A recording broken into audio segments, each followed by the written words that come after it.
please, please, please remember this exact moment. What I'm talking about is the bear market that we're currently in. The reason that I want you to remember this moment is the fact that those of us that have been around the traps before knew that a bear market was going to come. Hey, real quick, go down there, hit up that subscribe button. Now let's kick on. We knew what a bear market feels like when the best projects don't mint out, when there's like a 10K project releases and you laugh because you know they've got no chance.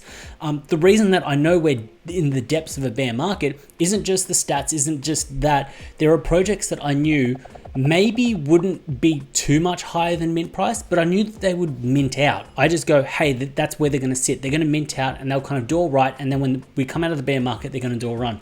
Some projects aren't even minting out. And then you kind of know you're in the depths of it.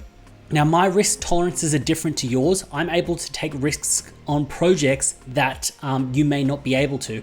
And I think you need to be aware of how much you can actually lose and essentially gamble when it comes down to the NFT market and how you're actually going to move when it comes down to sort of being in this bear state. The reason why I say you need to be cautious of that is that you're more than likely going to lose money just because it's very rare for you to actually pull a rare NFT, hold through a reveal, and actually kind of come out on the other side. This is just how the market is, and just the likelihood and the stats of that actually happening.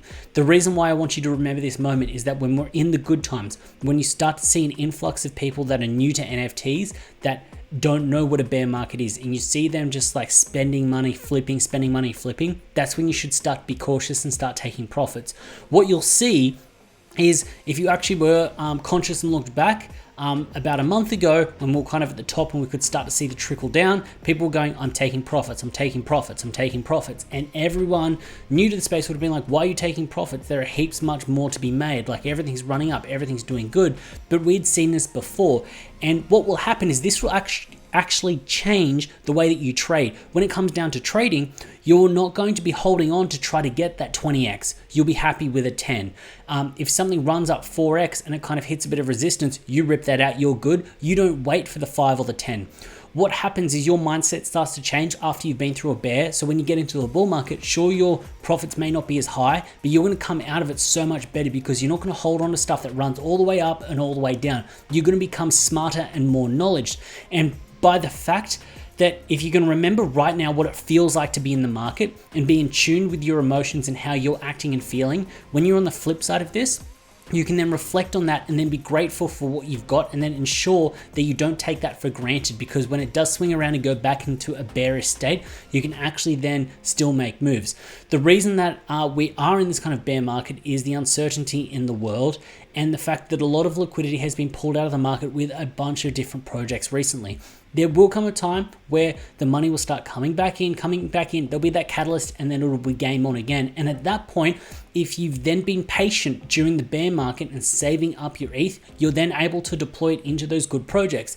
Now, I'm not saying you just need to sit on the sidelines and don't play. You should be seeking out some of these projects because we don't know how long the bear market's going to take. What you should do is still be trying to kind of network with people, look for those what you think could be a blue chip project in the future, try to move into those. Even those existing blue chip projects that are at a discount, start moving into those now, because when it does spin around, everything will 3, 4, 5x, and then you'll be sitting in a very good position and you'll be like, hey, this has been easy money because you've taken that risk when everyone is really scared.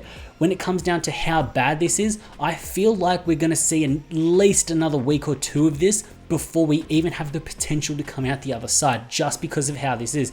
Now, I could be wrong. The market is the market. It can change on a whim. But the idea is that we've been going down. I still think there is a little bit more pain to go until we kind of hit a bottom. We'll bounce on the bottom and then we'll start to come back out.